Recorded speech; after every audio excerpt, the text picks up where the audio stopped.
Hi, I'm Shannon Patricia, coming to you live from Verge Studios on Crystal Waves, and I'm joined today by the Macks.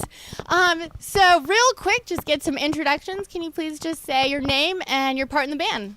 Yes, I am Ben. I play guitar. I am Bailey, and I play bass. I'm Joe. I play the drums. And I'm Sam, and I dance. You dance very well, actually.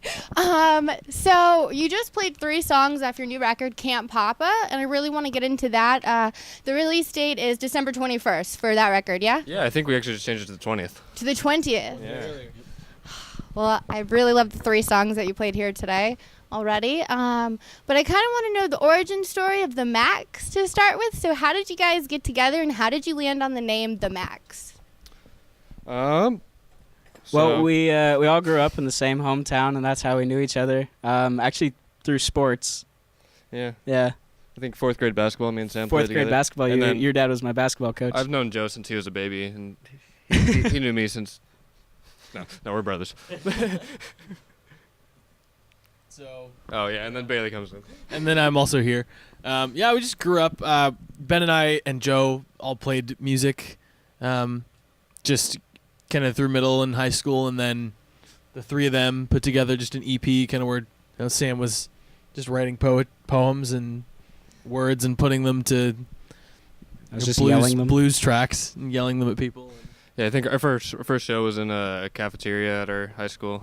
Wait, at your high school cafeteria? Yeah. How did you land that gig? They had this Arts Week thing where they had live bands, or they had the option for live bands, and we were the only one who took it up, and probably for good reason, because it was a 10:45 show, and everyone was eating their peanut butter and jellies while listening to us scream not very well. Well, that's what I'm saying. You guys have such a raw sound. How did that not turn into utter chaos at your school? Well, I mean, it was chaos on our end because it was our first show. True, yeah. I ripped my pants that show, too. You did, yeah. So was that a wet dream or a nightmare? All right, so how did you guys land on the name the Macks? Was there any other contenders for your band name, or was it? They were all terrible. We had some pretty poor. What was the worst one? Oh God, we're still coming up with awful band names. Yeah. Our group message, just the title on it, we change it every other couple of days, just with a worst band name that we find. Genetic pickle odor. Genetic pickle odor. Yeah. That is currently That's the running one.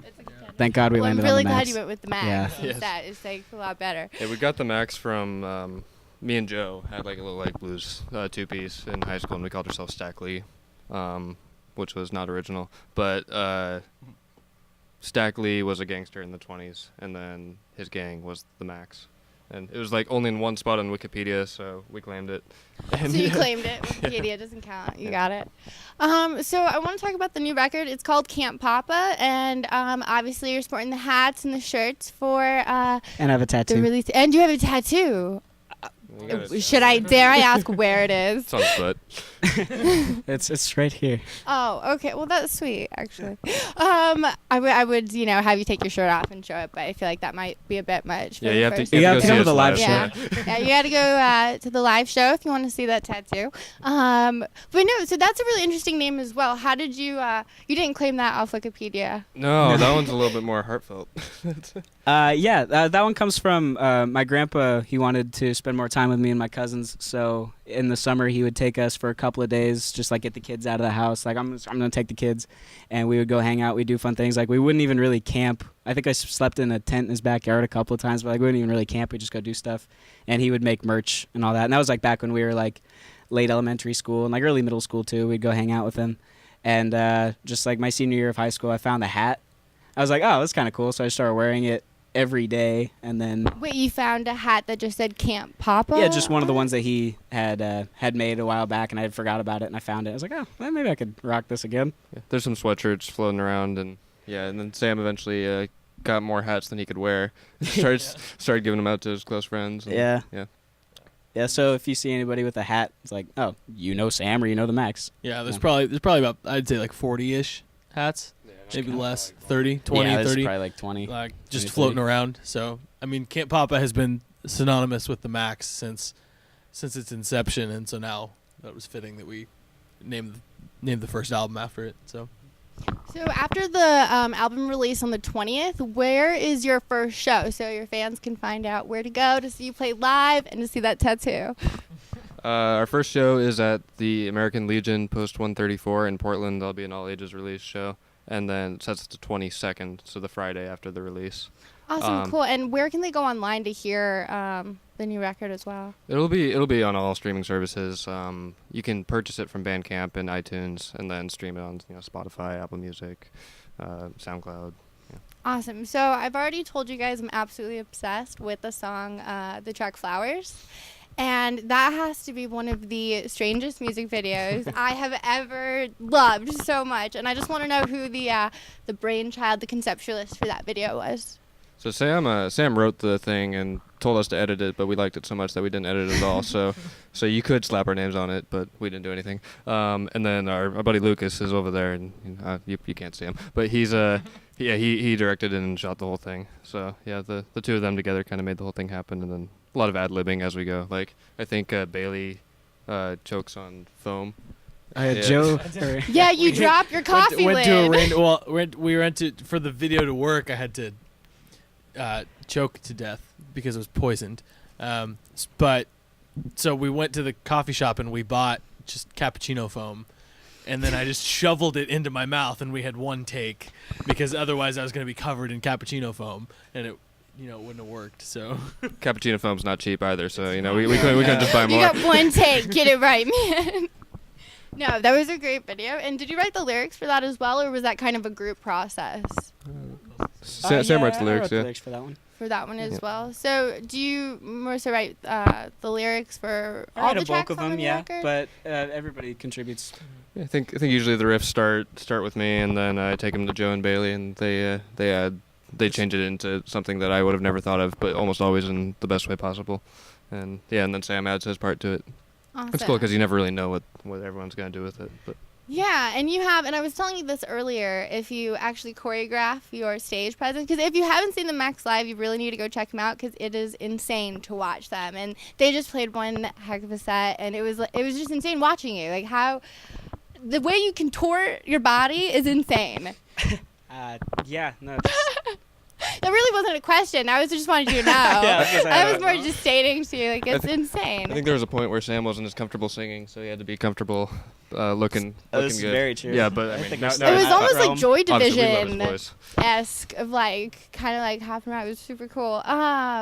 Which kind of, when you're going to a show, what do you guys as musicians and as the Macks, what do you want from your fans? Like, a lot of artists say, we want them to jump around, really feel the music. Some artists get really upset if they have, their iPhones out and they're recording. So what would you appreciate most from the people who go out to your shows? Just the fact that they show up it means so much to us. I lose my mind every time we see somebody, especially if it's like a stranger, somebody who like doesn't have any obligation to come see us. Like, oh, my mom, cool. But like, I love my mom. But if you're there, you can do whatever you want. We've had every different reaction you could really think of, like from mosh pitting to standing with their arms folded.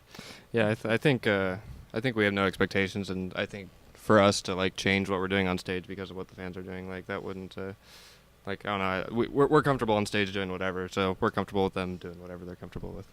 Absolutely, and congratulations on getting a tour bus. You guys are touring all around. Are you excited? Yes, we're super excited. Yeah. Awesome. And so is there any song on the new record that you particularly excited about performing, whether it's lyrically or you just are really excited to play it for a crowd? It's kind of like picking your favorite child. Yeah. It's a tough question to say what's your favorite track on the record, but I mean, obviously I think we love all of them. Like, we recorded, however many songs, and then picked the 10 that we liked best. But I mean, I'm excited to keep playing Flowers, and then Problems for Me, which we also played.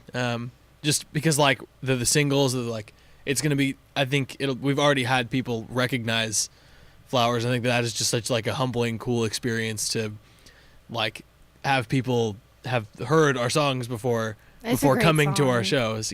So I think I'm excited about Flowers at least. And the last track, it's we call it the Joe Frog Jam, and it's different every single time we play it, just because it's just free for all, really. I really like the song Ass Cheeks. It's the eighth one, and Yeah, we didn't come up with a better name. We tried for a while, but It was Asterisks a is what placeholder. stuck. But I think that one's a nice change of pace, and I think people respond to that one well too. And Problems for Me, is that a fictional? Obviously, if it's not a fictional, whoever's coming for you, don't say the name. But is that a made-up concept, or is that stemming from actual personal? I think everything stems from something you experience. I can think of quite a few people whom I don't need to see. And you need to go to the show to hear the song to understand what that really means. All right. So what's the craziest story the Macks have? Oh, I don't want to know that because I feel like your shows get pretty wild. We played this show at the Black Forest Cafe, which is like a death metal. They're actually closed now. Are they closed Really? now? They're well, relocating. this is okay, this is our legacy then for them. They're like I know they focus more on metal groups, but we played there, and like we're unloading all of our stuff back into our car, and this guy who was in a drunken stupor comes up to us and offers to sell us his like pocket knife, like. What? It was not a pocket knife. It wasn't a pocket. It was just a pocket knife. It was like it was like a dagger, apparently. Yeah. like with a big leather case, and it was You're missing the important part where he didn't like ask us first. He pulled the knife out. Yeah, there was no introduction. Yeah, no, he pulls out this dagger on us, and then we're like, "Are we getting stabbed?" Are we getting stabbed? Is an I like how there's unusual no like, response. let's avoid getting stabbed. It's like, Yeah. are we getting stabbed? Well, yeah, I mean, because I think we're backed into a corner or whatever, and we're like, this is it, rock and roll. Yep.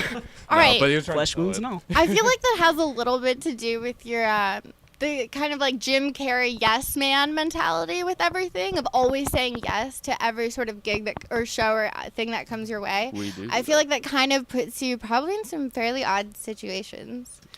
We have played a triathlon finish line at 8 a.m. That was pretty good. Any concluding comments you guys would like to make before we sign off here? Thanks for having us. Absolutely. How was your experience at Verge Studios? We had so much fun. It's was such great. a beautiful spot and in a beautiful part of town. And Awesome. I'm really glad you guys made it up here. It was fantastic. So thank you. yeah, thank all of you. Mm-hmm. Now hit subscribe Sure, yes. right now. Hit subscribe. Do it. Do it. Do it. So again, it's the Macks. Go check out Camp Poppa, their new record, and go see them on tour. Again, this is Shannon Patricia at Verge Studios live on Crystal Waves.